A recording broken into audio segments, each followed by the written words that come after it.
Hello students, welcome. તો આજે આપણે ડિસ્કશન કરશું પ્રક્રિયાની અર્ધ આયુષ્યથી.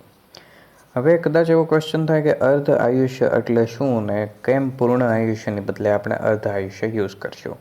તો એના માટે એક સિમ્પલ એક્ઝામ્પલ. ધારી લો કે કોઈ એક પ્રક્રિયા આપણે 1 કિલોગ્રામ પ્રક્રિયક લઈને શરૂ કરીએ અને અર્ધ આયુષ્ય એટલે શરૂઆતમાં જે પ્રક્રિયકનો જથ્થો આપણે લીધો એને અડધો થતાં લાગતો સમય. એટલે કે પ્રક્રિયા દરમિયાન પ્રક્રિયક છે એ યુઝ થશે, કન્ઝ્યુમ થશે અને નિપજમાં રૂપાંતરિત થશે. તો જે જથ્થો ઉપયોગમાં લેવાશે એટલો જ જથ્થો બાકી રહેશે, એટલે કે શરૂઆતના જથ્થા કરતાં અડધો. તો એને કહેવાશે અર્ધ આયુષ્ય સમય. ધારી લો કે આપણે એક પ્રક્રિયા એવી ધારી લઈએ કે એના માટે અર્ધ આયુષ્ય સમય 10 મિનિટનો છે. એટલે કે 1 કિલોગ્રામ પદાર્થ લઈને 10 મિનિટ સુધી પ્રક્રિયા થવા દઈએ તો એ અડધો થશે, એટલે કે 0.5 કિલોગ્રામ્સ અથવા તો 500 ગ્રામ. બરાબર. તો હવે એ પ્રક્રિયા છે એ ફરીથી હવે 10 મિનિટ પછીનો એની પ્રારંભિક સાંદ્રતા આપણે 500 ગણવી પડશે. અને ફરીથી સેમ લોજિક કે 10 મિનિટ પછી એ પ્રક્રિયા છે એની સાંદ્રતા અડધી થશે, એટલે કે 500 ગ્રામ પદાર્થ લીધો તો એ હવે 250 ગ્રામ થશે. હવે એ જ રીતે થોડાક સમય સુધી પ્રક્રિયા ચાલુ રહેવા દઈએ તો 250 ગ્રામમાંથી 10 મિનિટ પછી એ અડધું થઈને 125 ગ્રામ પદાર્થ બનશે. 125 ગ્રામ પદાર્થમાંથી 10 મિનિટ બાદ ફરીથી આપણે જ્યારે ચેક કરશું તો એ 62.5 ગ્રામ્સ પદાર્થ બચશે. તો આ રીતે આપણે ગાળો જોવા જઈએ તો પ્રથમ 10 મિનિટમાં ટોટલ 500 ગ્રામનો યુઝ થયો, બીજી 10 મિનિટમાં 250 ગ્રામનો યુઝ થયો, એની પછી ત્રીજી 10 મિનિટમાં 125 ગ્રામનો યુઝ થયો, એની પછીની 10 મિનિટમાં 62.5 ગ્રામનો યુઝ થયો. એટલે કે દર 10 મિનિટે પ્રક્રિયકનો જથ્થો જે વપરાતો હતો એ પણ અડધો થતો ગયો. તો હવે આવી રીતે જો તમે ટ્રાય કરશો તો 0 સુધી પહોંચતા આપણે અનંત સમય લાગશે. પ્રેક્ટિકલી આપણે આ રીતે 0 સુધી ક્યારેય પહોંચી શકશું નહીં.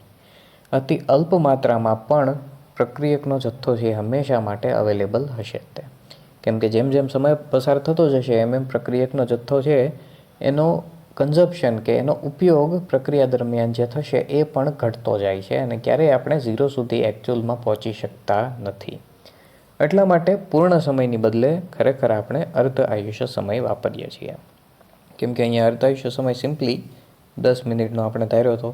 તો એ મેળવવો એકદમ ઇઝી છે. જ્યારે પૂર્ણ આયુષ્ય સમય અહીંયાથી આપણે અહીંયા સુધી પહોંચશું 0 સુધી, ત્યાં સુધી અનંત સમય થશે. એટલે કે એક્ઝેક્ટ 0 એ આપણે ક્યારેય પહોંચી શકશું નહીં. તો આ રીતે આપણે અર્ધ આયુષ્ય સમય છે એ ઉપયોગમાં લઈએ છીએ. તો હવે પ્રશ્ન એ થાય કે એનો ઉપયોગ ક્યાં? તો એક સિમ્પલ એક્ઝામ્પલથી આપણે સમજીએ કે ધારો કે આપણને કોઈ એક કલાકૃતિ, કોઈ મૂર્તિ કે કોઈ એવું સાધન મળ્યું કે જે વર્ષો પહેલાં આપણે મનુષ્યો દ્વારા બનાવવામાં આવેલું હતું અને કોઈ જગ્યાએ રેન્ડમલી ધારો કે ખોદકામ કરતી વખતે એ સેમ્પલ આપણને મળ્યું. ધારી લો કે કોઈ લાકડાનું એક સેમ્પલ મળ્યું કે લાકડાની મૂર્તિ કે લાકડાનું કોઈ હથિયાર મળ્યું. તો એ હથિયાર કે મૂર્તિ છે એ કેટલા વર્ષો જૂની છે એ આપણે કઈ રીતે આઈડેન્ટિફાઈ કરી શકીએ? એ જ રીતે ડાયનાસોરના જે હાડકાં કે અવશેષો આપણને મળે છે એના માટે આપણે કદાચ સાંભળ્યું હશે કે 3 કરોડ વર્ષ, 4 કરોડ વર્ષ, 5 કરોડ વર્ષ કે 6 કરોડ વર્ષ જૂનું એ સેમ્પલ છે. તો એ કઈ રીતે આપણે કહી શકીએ કે આ સેમ્પલ 5 કરોડ વર્ષ પહેલાંનું કે 6 કરોડ વર્ષ પહેલાંનું છે? તો એના માટે યુઝ થશે અર્ધ આયુષ્ય સમય. કમ્પેરિઝન માટે એ હાલના કોઈ એ જે તે જીવ કે વનસ્પતિના વંશજો, એટલે કે લાકડાની મૂર્તિ હોય તો જે લાકડું છે એ સેમ લાકડાના અત્યારે જે વંશજ અથવા તો એક પછી એક આગળ જતા પ્રજાતિમાં ફેરફાર થઈને અત્યારે જે વનસ્પતિ એની સૌથી નજીક હોય એ વનસ્પતિનું એક્ઝામ્પલ લઈએ. અથવા તો પ્રાણી હોય, સપોઝ કે ડાયનાસોર છે તો અમુક પ્રકારના ડાયનાસોર છે એ ઇવોલ્વ થઈને એના વંશજો અત્યારે પક્ષીઓ છે, અમુક પક્ષીઓ. તો એ પક્ષીઓના હાડકાનું સેમ્પલ લેવાનું અને એ ડાયનાસોરના હાડકાનું સેમ્પલ લેવાનું. કોઈ પણ જીવિત પ્રાણી કે વનસ્પતિ હોય તો એની અંદર એક ખાસ કાર્બનનો એક આઇસોટોપ C14 છે એ ઉત્પન્ન થાય. જ્યાં સુધી એ વનસ્પતિ કે જીવ જીવતું હશે ત્યાં સુધી એના શરીરની અંદર C14નું પ્રમાણ ઉત્પન્ન થયા કરશે. હવે C14 છે એ અસ્થાયી આઇસોટોપ છે, તો એ સામાન્ય કાર્બન C12માં રૂપાંતરિત થયા કરે અને આ પ્રક્રિયા સતત ચાલુ રહે છે. હવે આ પ્રક્રિયા માટે અર્ધ આયુષ્ય સમય છે 5730 વર્ષ. યસ, એટલો બધો વધારે અર્ધ આયુષ્ય સમય છે. એટલે કે C14નું ધારી લો કે 1 ગ્રામ હોય તો એ 1 ગ્રામમાંથી 0.5 ગ્રામ થતાં, એટલે કે બાકીનો C14 C12માં રૂપાંતરિત થયો હશે. આટલા કન્વર્ઝેશન માટે એ 5730 વર્ષનો સમયગાળો લેશે. તો હવે એની ઉપરથી આપણે અત્યારે જે સેમ્પલ આપણી આગળ ફ્રેશ સેમ્પલ છે એનું અને આપણને મળેલું અવશેષ એ બેયની અંદર આપણે C14ની કમ્પેરિઝન કરશું. એટલે કે અત્યારનું સેમ્પલ છે એમાં ધારી લો કે આપણે ટકાવારી પ્રમાણે ગણીએ કે સપોઝ કે હાડકું છે તો એની અંદર C14નું પ્રમાણ જે ફ્રેશ સેમ્પલ છે એની અંદર ફોર એક્ઝામ્પલ 10% છે. એટલે કે 100 ગ્રામે 10 ગ્રામ C14 મળે. તો એને અડધો થતાં લાગતો સમય, એટલે કે 10 ગ્રામમાંથી 5 ગ્રામ થતાં લાગતો સમય હશે એ હશે 5730 વર્ષ. એ 5 ગ્રામમાંથી ફરીથી 2.5 ગ્રામ્સ થતાં બીજા 5730, એ 2.5 ગ્રામમાંથી 1.25 ગ્રામ્સ થતાં બીજા 5730 ગ્રામ. તો એ રીતે જે અત્યારે ટકાવારી જૂના અવશેષમાં આપણને જોવા મળે છે એને આપણે સિમ્પલી આ કેલ્ક્યુલેશનથી કન્વર્ટ કરશું અને એના માટે જે ટકાવારી આપણને મળી એના માટે કેટલો વર્ષનો સમયગાળો પસાર થયો એ આપણે કેલ્ક્યુલેશન કરી શકીએ છીએ. તો આને કહેવાય કાર્બન ડેટિંગ પદ્ધતિ. એટલે કે કાર્બન ડેટિંગ પદ્ધતિથી આવા જૂના અવશેષો છે એની આપણે ઉંમર કે કેટલા વર્ષનો સમયગાળો પસાર થયો એ જાણી શકીએ છીએ. હવે નામ પ્રમાણે અર્ધ આયુષ્ય એટલે કે અડધી સાંદ્રતા થતાં લાગતો સમય, એના માટે આપણે સિમ્બલ યુઝ કરશું T1/2. અને ફર્સ્ટ આપણે વાત કરશું શૂન્યક્રમની પ્રક્રિયા માટે. તો શૂન્યક્રમની પ્રક્રિયા માટે આપણે કેનું ઇક્વેશન અગાઉ તાર્યું હતું એ ઇક્વેશન અહીંયા ફરીથી મેન્શન કરેલું છે કે કે બરાબર થશે R0 - R છેદમાં સમય. હવે અહીંયા આપણે વાત કરવાની છે અર્ધ આયુષ્ય સમયની. એટલે કે આપણો ટાઈમ થઈ જશે T1/2 એટલે કે અર્ધ આયુષ્ય, અને અર્ધ આયુષ્ય સમય એટલે શરૂઆતની સાંદ્રતા અડધો થતાં લાગતો સમય. તો જ્યારે સમય અર્ધ આયુષ્યનો હશે ત્યારે સાંદ્રતા પણ પ્રારંભિક સાંદ્રતાની અડધી હશે. તો અહીંયા આપણે R છે એને આપણે કન્વર્ટ કરશું 1/2 R0માં અને સમયને આપણે અર્ધ આયુષ્ય સમયમાં. તો એ બંને કિંમત છે એ શૂન્યક્રમના ઇક્વેશનમાં મૂકતા કે બરાબર થશે R0 - 1/2 R0 / T1/2. હવે ખરેખર આપણે શોધવો છે અર્ધ આયુષ્ય સમય. તો હવે T1/2ને સૂત્રની ડાબી બાજુએ અને કેને સૂત્રની જમણી બાજુએ મૂકતા. હવે એ મૂકીએ એની સાથે સાથે R0માંથી અડધું R0 બાદ કરીએ. એટલે કે શરૂઆતની સાંદ્રતામાંથી અડધી સાંદ્રતા બાદ કરીએ તો વધશે અડધી સાંદ્રતા. હવે અંશનો છેદ છે એ છેદમાં જશે. એટલે કે R0ના છેદમાં સિમ્પલી આપણે 2 મૂકી શકીએ અને એ જ રીતે કે બરાબરની બીજી બાજુથી આવશે એટલે છેદમાં 2k થશે. તો એ ઇક્વેશન અહીંયા આપણને દર્શાવેલું છે R0 છેદમાં 2k એ થશે અર્ધ આયુષ્ય સમય. તો સૂત્ર પરથી આપણે જોઈ શકીએ છીએ કે અર્ધ આયુષ્ય સમય છે એ પ્રારંભિક સાંદ્રતાના સમપ્રમાણમાં હશે અને અચળાંક કેના વ્યસ્ત પ્રમાણમાં હશે. એટલે કે કેની કિંમત જો વધશે તો અર્ધ આયુષ્ય સમય શૂન્યક્રમની પ્રક્રિયા માટે ઘટશે અને પ્રારંભિક સાંદ્રતા જો વધારે લીધી હશે તો અર્ધ આયુષ્ય સમય પણ વધારે મળશે. એ સિમ્પલી એવું દર્શાવે છે કે શૂન્યક્રમની પ્રક્રિયા છે એ પ્રારંભિક સાંદ્રતા સાથે સંલગ્ન છે. એનો અર્ધ આયુષ્ય સમય આપણે કેટલો જથ્થો શરૂઆતમાં લીધો એના ઉપર ડિપેન્ડ કરશે. જો વધારે જથ્થો લીધો હશે તો અર્ધ આયુષ્ય સમય વધારે થશે, ઓછો જથ્થો લીધો હશે તો અર્ધ આયુષ્ય સમય ઓછો થશે. એટલે કે જેટલી સાંદ્રતા આપણે વધુ લઈને પ્રક્રિયા કરશું એટલો સમય વધારે લાગશે. એટલે એક રીતે કહીએ તો આપણે જેમ અગાઉ જોયું હતું કે શૂન્યક્રમની પ્રક્રિયામાં પ્રક્રિયાનો વેગ છે એ પ્રક્રિયકની સાંદ્રતા ઉપર આધારિત નથી. એટલે કે સાંદ્રતા વધારે હોય કે ઓછી હોય ડઝન્ટ મેટર, પ્રક્રિયા એક સરખી ઝડપથી જ આગળ વધશે. તો જેમ હમણાં આપણે એક્ઝામ્પલ જોયું હતું કે અર્ધ આયુષ્ય સમયમાં પ્રક્રિયા માટે અડધા થતાં લાગતો સમય એ આપણે હમણાં જોયું કે 1 કિલોગ્રામમાંથી 10 મિનિટ પછી 500 ગ્રામ વધતું હોય, 500 ગ્રામમાંથી અડધું થતાં એટલે કે 250 ગ્રામ થતાં ફરીથી બીજી 10 મિનિટ લાગશે, 250માંથી 125 ગ્રામ થતાં ફરીથી બીજી 10 મિનિટ લાગશે. એ શૂન્યક્રમની પ્રક્રિયાને લાગુ પડતું નથી. એના માટે શરૂઆતમાં જે સમય હતો એ જ અચળ રહેશે અને એક સરખો જથ્થો જ યુઝ થશે, કેમ કે એ સાંદ્રતાથી સ્વતંત્ર છે. તો શરૂઆતનો જથ્થો ધારો કે 1 કિલોગ્રામ હશે અને 10 મિનિટ પછી 0.5 ગ્રામ વધશે, 500 ગ્રામ વધશે, તો એની પછીની 10 મિનિટમાં એ સંપૂર્ણ યુઝ થઈ જશે, કેમ કે શૂન્ય ક્રમની પ્રક્રિયાને સાંદ્રતા સાથે કોઈ કનેક્શન નથી. એટલા માટે આપણને આ રીતે ઇક્વેશન મળશે. ત્યારબાદ પ્રથમ ક્રમની પ્રક્રિયા માટેનું ઇક્વેશન કે k બરાબર 2.303 છેદમાં t એને ગુણ્યા log r0 છેદમાં r. હવે અહીંયા જો સમય છે એ અર્ધાયુષ્ય સમય થાય તો t છે એ થઈ જશે t1/2 અને જે t સમયની સાંદ્રતા r છે એ r થઈ જશે r0/2, એટલે કે શરૂઆતની સાંદ્રતાની અડધી. હવે આ બંને કિંમત છે એ kના ઇક્વેશનમાં આપણે મૂકીએ તો એ સમયે k બરાબર આપણને મળશે 2.303 છેદમાં t1/2 એને ગુણ્યા log r0 એના છેદમાં r0/2.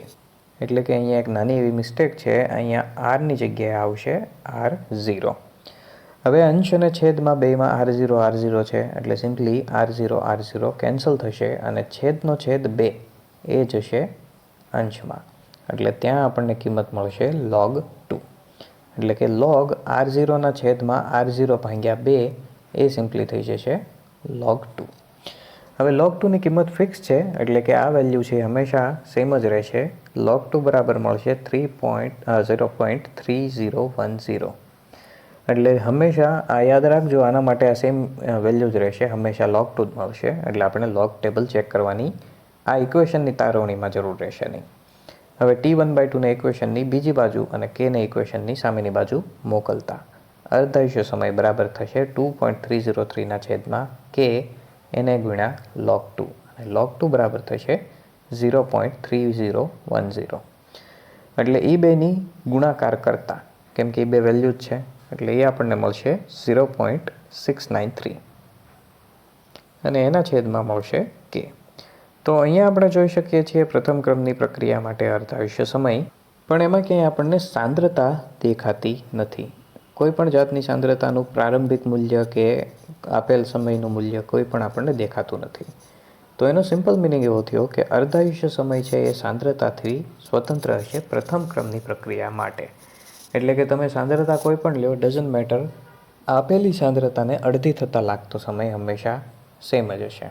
એટલે કે 1 કિલોગ્રામમાંથી 500 ગ્રામ થતાં લાગતો સમય કે 1000 કિલોગ્રામમાંથી 500 કિલોગ્રામ થતાં લાગતો સમય કે 1 ગ્રામમાંથી અડધો થતાં લાગતો સમય પ્રથમ ક્રમની પ્રક્રિયા માટે હંમેશા સેમ જ હશે.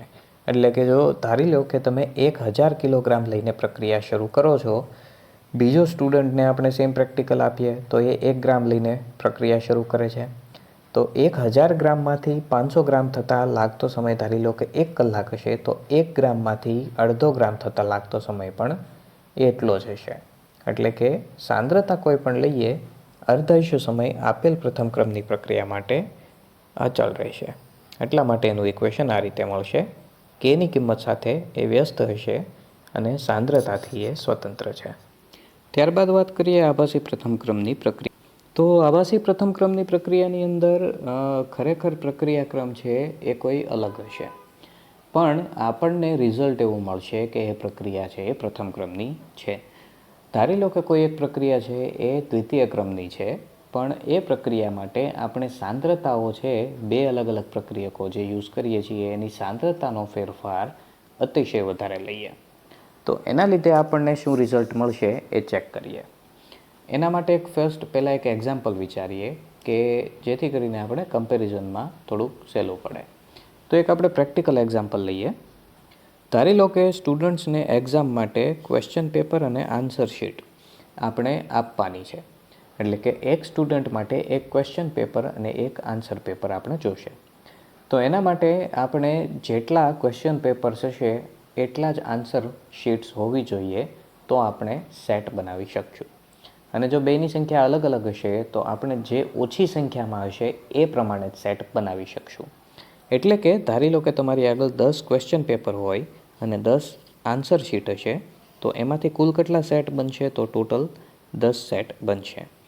પણ ધારી લો કે આપણી આગળ 5 ક્વેશ્ચન પેપર છે, 15 આન્સર શીટ છે, તો આપણી આગળ સેટ બનશે માત્ર 5. કેમ કે ક્વેશ્ચન પેપર 5 જ છે, તો આન્સર શીટમાંથી 5 આન્સર શીટ્સ આપણે લઈને ટોટલ 5 જ સેટ બનાવી શકશું. એ જ રીતે ધારી લો કે ક્વેશ્ચન પેપર છે એ 100 છે, આન્સર શીટ છે એ માત્ર 2 છે, તો આપણે માત્ર 2 સેટ જ બનાવી શકશું.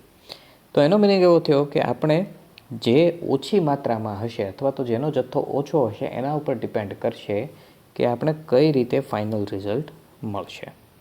તો સેમ લોજિક આપણે પ્રક્રિયકોની સાંદ્રતામાં જોઈએ.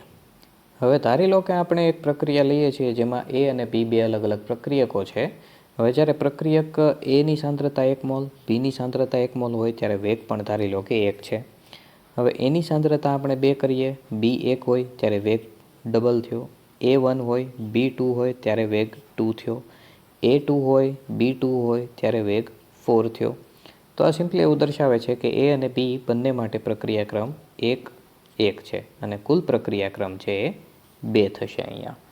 હવે આ સેમ પ્રક્રિયા માટે ધારી લો આપણી સાંદ્રતા કંઈક આ પ્રમાણે છે કે એની સાંદ્રતા આપણે લઈએ છીએ 0.1 મોલ, બીની સાંદ્રતા લઈએ છીએ સપોઝ 100 મોલ. હવે સંતુલિત ઇક્વેશન કંઈક આ પ્રમાણે છે કે જ્યારે 1 મોલ એ 1 મોલ બી સાથે પ્રક્રિયા કરે ત્યારે 1 મોલ પ્રોડક્ટ કે નિપજ મળે છે. એટલે કે જેટલો જથ્થો એનો યુઝ થાય એટલો જ જથ્થો બીનો યુઝ થશે અને એ પ્રમાણે તે નિપજ આપણને મળશે. તો એનો મતલબ એવો થયો કે જો 1 મોલ એ વપરાય તો એની સામે 1 મોલ બી વપરાય, જો 2 મોલ એ વપરાય તો એની સામે 2 મોલ બી વપરાય. જો કોઈ એક પ્રક્રિયકનો જથ્થો સીમિત હોય તો એ પ્રક્રિયકને આપણે સીમિત પ્રક્રિયક તરીકે ઓળખીએ છીએ અને આપણે અગાઉ ભણી ગયા કે પ્રક્રિયાનો આધાર છે સીમિત પ્રક્રિયક ઉપર હોય. એટલે કે જે પ્રક્રિયકનો જથ્થો ઓછો છે સંતુલિત સમીકરણ પ્રમાણે એના ઉપર નિપજનો જથ્થો ડિપેન્ડ કરશે. તો જો બંને એક સમાન માત્રામાં જ યુઝ થતા હોય તો એનો મતલબ એવો થયો કે પ્રક્રિયકમાં એ પ્રક્રિયક જો સંપૂર્ણ વપરાઈ જાય તો એ 0 મોલ આપણને બચશે. એટલે કે એ કેટલું યુઝ થયું તો કે એમાંથી 0.1 મોલ યુઝ થયો. હવે 0.1 મોલ યુઝ થયો તો બીનો પણ એટલો જ જથ્થો વપરાશે. એટલે કે બીમાંથી પણ 0.1 મોલનો જથ્થો જ વપરાશે. 100 મોલમાંથી જો 0.1 મોલ વપરાય તો બાકી વધતો જથ્થો છે 99.9 મોલ્સ હશે. એટલે કે એપ્રોક્સિમેટલી આપણે એવું કહી શકીએ કે 100 મોલ જેટલો જ વધ્યો. ટકાવારીમાં વાઇઝ જોવા જઈએ તો એની ટકાવારી કેટલી યુઝ થઈ, એ 100% યુઝ થયું. બીની ટકાવારી ચેક કરીએ તો બી 0.1% જ યુઝ થયું. હવે એટલી નજીવી કિંમત છે તો એને આપણે ઇગ્નોર કરી શકીએ અને આપણે એવું કહી શકીએ કે 0.1 યુઝ થયું એટલે કે એ 0% જ યુઝ થયું. હવે આ પરિસ્થિતિમાં આપણે સાંદ્રતાઓ ફેરફાર કરીને ચેક કરીએ અને આ સમયે ફર્સ્ટ ઓફ ઓલ તો પ્રક્રિયાનો વેગ છે ધારી લઈએ 1 છે. હવે અહીંયા જે આંકડા આપણે લીધા એ મગજમાં રાખજો. હવે આગળનું સ્ટેપ આપણે જોઈએ. હવે અહીંયા આપણે એનો જથ્થો ડબલ કરીએ એટલે કે 0.1માંથી એને આપણે 0.2 કરીએ, બીનો જથ્થો સેમ એઝ ઇટ ઇઝ રાખીએ અને આપણને જોવા મળશે કે ભાઈ એનો જથ્થો ડબલ કર્યો તો પ્રક્રિયાની ઝડપ વધી અને પ્રક્રિયા 2 ગણી થઈ. હવે એની પછીના કેસમાં એનો જથ્થો જે સેમ હતો એનો એ રાખીએ અને બીનો જથ્થો ડબલ કરીએ. તો હવે અગાઉ જેમ આપણે વાત કરી હતી ક્વેશ્ચન પેપર અને આન્સર શીટ માટે કે જેનો જથ્થો ઓછો છે એના ઉપર જ પ્રક્રિયા ડિપેન્ડ કરશે, બીજાને તમે ગમે એટલા વધારો એનો કંઈ ચેન્જ નહીં આવે. એટલે કે ક્વેશ્ચન પેપર અને આન્સર શીટ અને એની સામે સેટની કમ્પેરિઝન કરીએ કે આપણી પાસે ધારી લો કે 5 ક્વેશ્ચન પેપર છે અને 100 આન્સર શીટ્સ છે તો માત્ર 5 જ સેટ બનશે. હવે એમાં ધારી લો કે ક્વેશ્ચન પેપર છે 10 કરીએ, આન્સર શીટ 100ની 100 રહે તો 10 સેટ બનશે. પણ ક્વેશ્ચન પેપર 5ના 5 હોય અને આન્સર શીટ છે કદાચ 100ની બદલે આપણે 1000 કરીએ તો પણ સેટ તો 5 જ બનશે. કેમ કે ક્વેશ્ચન પેપર છે એ ઓછા છે એટલે એ પ્રમાણે જ આપણે સેટ ક્રિએટ કરી શકશું. તો સેમ લોજિક અહીંયા એપ્લિકેબલ છે કે ભાઈ એનો જથ્થો ઓછો છે તો બીના જથ્થાનો ફેરફાર કોઈ ઉપયોગી અસર નહીં આપે અને પ્રક્રિયાનો વેગ છે એ એટલો ને એટલો જ રહેશે. એકચ્યુઅલમાં બીની સાંદ્રતાનો ફેરફાર પણ અસર કરતા તો છે જ, પણ એનો જથ્થો અતિશય ઓછો છે બીની કમ્પેરમાં એટલે બીની અસર છે એ આપણે જોઈ શકશું નહીં. એટલા માટે આવી પ્રક્રિયાઓ છે એ એવો આભાસ ઉત્પન્ન કરશે કે પ્રક્રિયા છે પ્રથમ ક્રમની છે, જ્યારે એકચ્યુઅલમાં એ પ્રક્રિયા છે એ દ્વિતીય ક્રમની હશે. આને કહેવાય આભાસી ક્રમની પ્રક્રિયા, જેનું ડિસ્ક્રિપ્શન અહીંયા આપણને દર્શાવેલું છે. અને જેમ આપણે જોઈ શકીએ છીએ કે CH3 COO C2H5 અને H2O છે એમાં પહેલા પ્રક્રિયકનો જથ્થો 0.01 મોલ છે, બીજું પ્રક્રિયક છે 10 મોલ છે. પહેલું પ્રક્રિયક સંપૂર્ણ વપરાઈ જતાં 0 મોલ બને, બીજું પ્રક્રિયક છે એની જેટલો જ જથ્થો વપરાતા 9.99 મોલ વધે છે. તો H2Oનો જથ્થો નથી વપરાણો એવું આપણે કહી શકીએ. એકચ્યુઅલમાં યુઝ થયો જ છે, પણ એનો જથ્થો એટલો બધો વધારે છે કે એમાં થતા સાંદ્રતાનો ફેરફાર નજીવો હોવાથી આપણે એને ઇગ્નોર કરી શકીએ. હવે ઇગ્નોર કરીએ તો એ આપણે અચળાંક તરીકે ધારવું પડે. અને આપેલ પ્રક્રિયામાં જે પહેલું પ્રક્રિયક છે આપણું CH3COO2H5 એ ઇથાઇલ એસિટેટ છે અને H2O એટલે કે પાણી છે. તો એના માટે આપણું વેગનું સૂત્ર કંઈક આ પ્રમાણે હશે કે પ્રક્રિયાનો વેગ છે એ થશે K ઇન્ટુ ઇથાઇલ એસિટેટ, એને આપણે શોર્ટમાં AC કહીએ, અને એની સાથે પાણીની સાંદ્રતા. હવે એકચ્યુઅલમાં પ્રક્રિયા છે દ્વિતીય ક્રમની છે, એટલે કે ઇથાઇલ એસિટેટની 1 ઘાત અને H2Oની 1 ઘાત. પણ અહીંયા આપણે જોયું કે H2Oનો જથ્થો છે એ અતિશય વધારે હોવાથી એની સાંદ્રતામાં ફેરફાર છે એ નજીવો થાય છે, એટલે આપણે એને પણ અચળાંક તરીકે ધારી લઈએ. તો અહીંયા બે અલગ અલગ અચળાંકો આપણી પાસે છે, K અને H2O.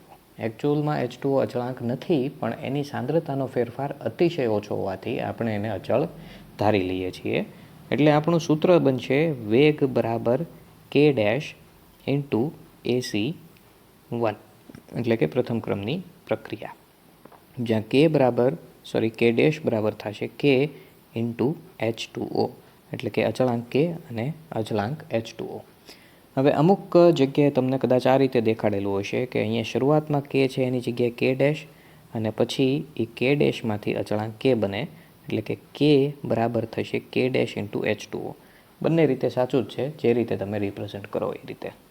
ત્યારબાદ ઉષ્માક્ષેપક ઉષ્માશોષક પ્રક્રિયાઓ, તાપમાનની અસર અને ઉદ્દીપકની અસર એ આપણે શોર્ટમાં ડિસ્કશન કરી લઈએ. એમાંથી જે ટૉપિકમાં કન્ફ્યુઝન જણાય એ પૂછી લેજો, એની આપણે ડિટેલમાં ડિસ્કશન કરી લઈશું. ધારી લો કે કોઈ એક પ્રક્રિયા છે, એ પ્રક્રિયાની દિશા આપણે X અક્ષ ઉપર દેખાડીએ અને પ્રક્રિયકમાંથી નિપજ એમાં રૂપાંતરણ થાય છે, એમાં પ્રક્રિયક નિપજ વગેરેની ઊર્જા એ આપણે Y અક્ષ ઉપર દર્શાવીએ. હવે ધારી લો કે આપણી પ્રક્રિયા સિમ્પલ R2P છે, એટલે કે પ્રક્રિયકમાંથી નિપજ. પ્રક્રિયકને ઇંગ્લિશમાં રિએક્ટન્ટ કહેવાય, એટલે એનો સિમ્બોલ R થશે, અને પ્રોડક્ટ એટલે કે નિપજ એનો સિમ્બોલ P થશે. હવે ધારી લો કે આપણી પ્રક્રિયા છે ઉષ્માક્ષેપક છે. ઉષ્માક્ષેપક પ્રક્રિયા છે એ ઉષ્મા ઉત્પન્ન કરશે, એટલે કે પ્રક્રિયા દરમિયાન ઉર્જા મુક્ત થાય. ધારી લો કે આપણા પ્રક્રિયકની અંદર ઉર્જા 10 પોઈન્ટ હશે અને પ્રક્રિયકમાંથી નિપજ બને એની ઉર્જા 5 પોઈન્ટ હશે, તો એ પ્રક્રિયા છે 5 પોઈન્ટની ઉર્જા મુક્ત કરશે. તો એનો મિનિંગ એવો થયો કે આમાં રિએક્ટન્ટની ઉર્જા કે પ્રક્રિયકની ઉર્જા વધારે હશે. આ આપણે કહી દઈએ આપણું રિએક્ટન્ટ. આપણા પ્રોડક્ટની કે નિપજની ઉર્જા છે એ ઓછી હશે, એટલે કે અહીંયા આપણે કહી દઈએ આપણી પ્રોડક્ટ. તો આપણું સિમ્પલ લોજિક એવું છે કે જે વધારે ઉર્જા છે એમાંથી ઉર્જા મુક્ત થવા માંડે અને એમાંથી નીચી ઉર્જાવાળું જે તે પદાર્થ છે ઉત્પન્ન થઈ જવો જોઈએ. એટલે કે આપણી પ્રક્રિયા છે એ આ રીતે આગળ વધતી હોવી જોઈએ કે પ્રક્રિયક છે એ ઉર્જા મુક્ત કરવા માંડે અને નિપજ બની જાય. પણ એવું થતું નથી. એઝ ફોર એક્ઝામ્પલ, પેટ્રોલનો એક ગ્લાસ છે, આપણને ખબર છે કે પેટ્રોલનું દહન છે ઉષ્મા ઉત્પન્ન કરે છે, એટલે કે એ ઉષ્માક્ષેપક પ્રક્રિયા છે. એ જ રીતે માચિસ છે, તો માચિસની દિવાસળી છે એ પણ ઉર્જા મુક્ત કરે છે, એટલે કે ઉષ્માક્ષેપક પ્રક્રિયા થઈ. પણ પેટ્રોલનો ગ્લાસ કે માચિસ એમનેમ ટેબલ પર પડેલા હોય તો એ ઉર્જા મુક્ત કરશે? તો સિમ્પલ આન્સર છે કે એમનેમ પડ્યા ઉર્જા મુક્ત નથી કરતા. એને ઉર્જા મુક્ત કરવા માટે આપણે બાહ્ય રીતે પહેલાં સપોર્ટ પ્રોવાઈડ કરવો પડશે, એટલે કે બહારથી પહેલાં આપણે એને ઉર્જા આપવી પડશે. જો તમે બાહ્ય રીતે એને ઉર્જા આપો તો એકવાર પ્રક્રિયા શરૂ થયા પછી એ પ્રક્રિયા આપમેળે આગળ વધે રાખશે. એટલે કે પહેલાં આપણે આપણા પ્રક્રિયકને થોડીક ઉર્જા આપવી પડશે. તો જે પ્રક્રિયક આપણી પાસે 10 પોઈન્ટની ઉર્જાવાળું છે એને ધારી લો કે આપણે 3 પોઈન્ટની ઉર્જા આપવી પડે છે, એટલે એ એક ઇન્ટરમીડિયેટ કે મધ્યવર્તી સંયોજન બનાવશે જે 13 પોઈન્ટની ઉર્જાવાળું હશે. ત્યારબાદ એ ઇન્ટરમીડિયેટ કે મધ્યવર્તી સંયોજન છે પ્રોડક્ટ કે નિપજમાં રૂપાંતરિત થઈને બાકીની ઉર્જા મુક્ત કરી દેશે. એટલે કે આપણી નિપજ છે એ આપણે અગાઉ વાત કરીએ એમ કે 5 પોઈન્ટની ઉર્જા ધરાવે છે, તો અહીંયા એની સાથે સાથે ટોટલ 8 પોઈન્ટની ઉર્જા મુક્ત પણ થશે. એ 8 પોઈન્ટની ઉર્જા જે મુક્ત થઈ એની પછીના પ્રક્રિયકના અણુ માટે ફરીથી 3 પોઈન્ટ એમાંથી પ્રોવાઈડ થશે અને આ રીતે પ્રક્રિયા છે એ સતત રિપીટ થયા કરશે. એટલે કે આપણા રિએક્ટન્ટ કે પ્રક્રિયકને આપણે પહેલાં ઉર્જા આપીને એને મધ્યવર્તી સંયોજન બનાવવું પડશે અને ત્યારબાદ એ મધ્યવર્તી સંયોજન છે એ ઉર્જા મુક્ત કરીને નિપજમાં રૂપાંતરિત થશે. એટલે કે પહેલાં આપણે એને અમુક ઉર્જા આપવી પડશે અને ત્યારબાદ એ આપેલી ઉર્જા પ્લસ પ્રક્રિયામાંથી મુક્ત થતી ઉર્જા 3 પોઈન્ટ આપણે આપી અને સિમ્પલી આપણે અગાઉ વાત કરી હતી કે 5 પોઈન્ટની ઉર્જા મુક્ત થાય. એટલે આપણે આપેલી 3 પોઈન્ટ અને 5 પોઈન્ટ પ્રક્રિયામાંથી ઉત્પન્ન થાય. ટોટલ 8 પોઈન્ટ ઉર્જા અહીંયા આપણને ફરીથી મુક્ત થયેલી પણ મળશે. તો આ રીતે આપણને એક એવી પ્રક્રિયા મળશે જે ઉષ્માક્ષેપક હોવા છતાંય શરૂઆતમાં એ પ્રક્રિયાને આપણે બાહ્ય રીતે સપોર્ટ કરવો પડશે. આને કહેવાય એક્ટિવેશન એનર્જી અથવા તો સક્રિયકરણ ઉર્જા. જે આપણે બાહ્ય રીતે ઉર્જા આપવી પડી એને કહેવાય સક્રિયકરણ ઉર્જા. એટલે કે પ્રક્રિયાને સક્રિય કરવા કે શરૂ કરવા માટે ઉર્જાની જરૂરિયાત. એનું સિમ્પલ એક્ઝામ્પલ આપણે એ પણ રીતે સમજી શકીએ કે ધારી લો કે આ તમારા ઘરની કમ્પાઉન્ડ અથવા તો ફળિયું છે અને અહીંયા એનીથી રોડનું લેવલ છે એ ધારી લો કે થોડુંક નીચું છે. એટલે કે અહીંયા આપણું રોડ છે ને આ છે આપણા ઘરનું કમ્પાઉન્ડ. તો સિમ્પલી છે કે અહીંયાથી આપણે કમ્પાઉન્ડમાંથી રોડ ઉપર જવું હોય તો એકચ્યુઅલમાં આપણે નીચેની તરફ જવું પડશે. એટલે કે વધારે મહેનત કરવાની જરૂર નહીં પડે. પણ ધારી લો કે અહીંયા એક વંડી અથવા તો કમ્પાઉન્ડ વોલ છે જેની ઊંચાઈ 5 ફૂટની છે અને તમારે હવે રોડ પર જવાનું છે. તો તમારે પહેલાં તો તમારા લેવલથી અપ જઈને 5 ફૂટની હાઇટ ઓછામાં ઓછી લેવી પડશે અને ત્યારબાદ તમે નીચે જઈ શકશો. તો સેમ પ્રોસેસ પ્રક્રિયા માટે પણ થશે. અને સેમ એ જ રીતે ઉષ્મા શોષક પ્રક્રિયા હશે તો એમાં રિએક્ટન્ટ કે પ્રક્રિયકની ઉર્જા નિપજ કરતાં ઓછી હશે. ધારી લો કે પ્રક્રિયક છે એની ઉર્જા 8 પોઈન્ટની છે, નિપજની ઉર્જા છે ધારી લો કે 12 પોઈન્ટની છે. તો એનો મિનિંગ એવો થયો કે આપણે પ્રક્રિયા દરમિયાન 4 પોઈન્ટની ઉર્જા એડ કરવી પડે. તો એની માટે આપણે સમજીએ કે આ થયું આપણું રિએક્ટન્ટ અને અહીંયા છે આપણી પ્રોડક્ટ. તો આપણે સિમ્પલી એવું વિચારી શકીએ કે આ રીતે ઉર્જા વધીને સીધું નિપજ બની જાય. પણ એકચ્યુઅલમાં એવું નહીં થાય. અહીંયા પણ આપણે ઇન્ટરમીડિયેટ આપવું પડશે. એટલે કે મધ્યવર્તી સંયોજન માંથી પસાર થવું પડશે. એટલે શરૂઆતમાં ઉર્જા આપીને આઈ સુધીની ઉર્જાએ પહોંચવું પડશે. ત્યારબાદ આઈમાંથી મુક્ત થઈને એ પ્રોડક્ટ કે નિપજ બનાવશે. એટલે આમાં પણ આપણી પ્રક્રિયા આરમાંથી આઈ અને આઈમાંથી પી ટાઈપની રહેશે. હવે આરની ઉર્જા 8ની હતી, પીની ઉર્જા 12 પોઈન્ટની હતી. તો અહીંયા ઇન્ટરમીડિયેટ છે એ બંને કરતાં વધારે ઉર્જા ધરાવતું હશે. For example 15 point. એટલે કે અહીંયા આપણે પહેલાં સ્ટેપમાં 7 પોઈન્ટની ઉર્જા ઉમેરવી પડશે. ત્યારબાદ બીજા પોઈન્ટમાં 3 પોઈન્ટની ઉર્જા મુક્ત થશે. ટોટલ ફેરફાર કેટલો અહીંયાથી જોવા મળશે? જે આપણે અગાઉ જોયો હતો એમ 4 પોઈન્ટની કુલ ઉમેરવી પડશે. કેમ કે અહીંયા 7ની ઉમેરી એમાંથી 3ની તો આપણને પરત મળી પણ ગઈ. એટલે કે નેટ ફેરફાર માત્ર 4નો રહેશે. એટલે કે અહીંયા શરૂઆતમાં 7 ઉમેરી એમાંથી થોડીક ઉર્જા અહીંયા ફરીથી આપણને મળી ગઈ. એટલે કુલ ફેરફાર 4 પોઈન્ટનો જ રહ્યો. તો આ રીતે ઉષ્મા શોષક પ્રક્રિયામાં પણ પ્રક્રિયા થશે. તો અહીંયા આપણે મેઇન સમજવાનો પોઈન્ટ એ છે કે આપણે જેમ વાત કરીએ એમ કે પ્રક્રિયકમાંથી જ્યારે નિપજ બને છે ત્યારે એને સક્રિયકરણ ઉર્જાની જરૂરિયાત છે. ધારો કે આપણે એક ઉષ્માક્ષેપક પ્રક્રિયાનું એક્ઝામ્પલ લઈએ જેમાં પ્રક્રિયકની ઉર્જા 10 પોઈન્ટની છે અને પ્રોડક્ટ કે નિપજ છે એની ઉર્જા 8 પોઈન્ટની છે. પણ અહીંયા સક્રિયકરણ ઉર્જા આપીને આપણે પહેલાં પ્રક્રિયકની ઉર્જા વધારીને એમાંથી મધ્યવર્તી બનાવવું પડશે. ધારી લો મધ્યવર્તીની ઉર્જા ટોટલ 14 પોઈન્ટની છે. તો અહીંયા આપણે 4 પોઈન્ટની ઉર્જા એડ કરવી પડશે અને ત્યારબાદ એમાંથી બનશે પ્રોડક્ટ જે 6 પોઈન્ટની ઉર્જા મુક્ત કરશે. એટલે કે જે આપણે આરમાંથી પી બનાવતી વખતે 2 પોઈન્ટની ઉર્જા મુક્ત થાય એ જ ટોટલ ફેરફાર. +4 - 6 = -2. તો જે પ્રક્રિયકના અણુઓમાં મધ્યવર્તી બનાવવા જેટલી ઓછામાં ઓછી શક્તિ હશે એટલે કે 14 પોઈન્ટ જેટલી ઓછામાં ઓછી શક્તિ હશે એ જ નિપજમાં રૂપાંતરિત થઈ શકશે. 14 કરતાં નીચી હશે એ રૂપાંતરિત નહીં થઈ શકે. આપણે જેમ ગ્રાફ જોયો કે આરમાંથી પી બનતી વખતે ઇન્ટરમીડિયેટ સ્ટેજે જઈને પછી નીચે આવવું પડે. જેની પાસે આઈ સુધીની શક્તિ નહીં હોય એ જેટલી શક્તિ હશે ત્યાંથી પરત રિએક્ટન્ટમાં રિએક્ટન્ટ એટલે કે પ્રક્રિયકની પ્રક્રિયક તરીકે જ રહેશે.